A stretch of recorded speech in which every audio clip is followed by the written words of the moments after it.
64 साल बाद मुल्क में होली और रमजान का जुमा एक साथ पड़ रहा है। हुकूमत और इंतजामिया को हिंदू मुस्लिमों में कशीदगी की फिक्र है।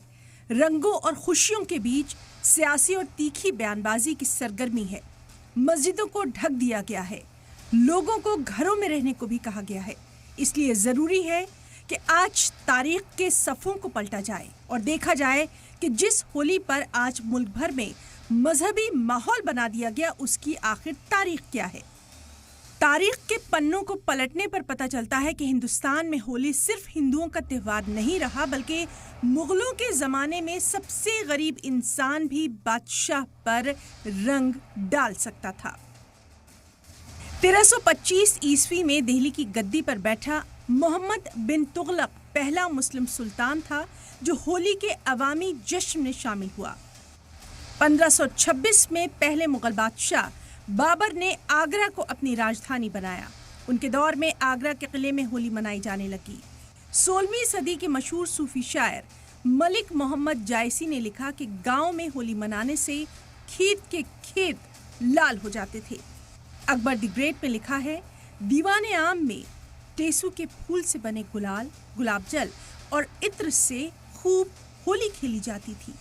होली के दिन अकबर किले से बाहर भी आते थे और आम लोगों से मिलते थे। अबू फजल की किताब आईन अकबरी के हवाले से तारीख्ता के मोहम्मद बताते हैं कि मुगल बादशाह होली का इंतजार बड़ी बेसब्री से करते थे। रंग खेलने के लिए साल भर पिचकारी जैसी चीजें जमा करते थे। अकबर को भी ऐसी पिचकारियां जमा करने का बेहद शौक था जिनसे रंग दूर तक जाए। अकबर हरम में हरखा बाई और बाकी बेगमों के साथ रंग खेलते थे। मौसीकी से दिलचस्पी रखने वाले बादशाह जहांगीर होली पर पार्टियां करते थे। होली के दिन जहांगीर लाल किले की खिड़कियों से झांककर आम लोगों से बातचीत करते थे। और ये जहांगीर का ही दौर था जब होली को ईद गुलाबी और आब पाशी कहा गया।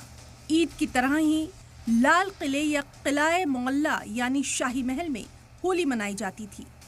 होली के दरमियान लाल किले के पीछे यमुना नदी के किनारे मेले लगते थे। लाल किले से राजघाट तक भारी भीड़ होती थी। डफली, झांझ और तुरही बजाई जाती थी। मौसीकार और फनकार लाल किले के नीचे जमा होकर अपने अपने फन का शानदार मुजाहरा करते थे। नकलची बादशाहों और बेगमों की नकल उतारते। हरम की खवातीन महल के झरोकों से इन नज़ारों का दीदार करती और फिर बादशाह इन फनकारों को इनामात से भी नवाजते। जिस होली की ऐसी शानदार तारीख रही है, आज उसी होली पर इतना हंगामा खड़ा करना गैर मुनासिब ज़रूर लगता है। जिन सूफी शायरों ने होली पर शायरी कही, आज अगर वो जिंदा होते तो मुल्क के हालात देखकर मर जाना ही बेहतर समझते। सलाम टीवी के लिए दिल्ली से नदीम अहमद की रिपोर्ट।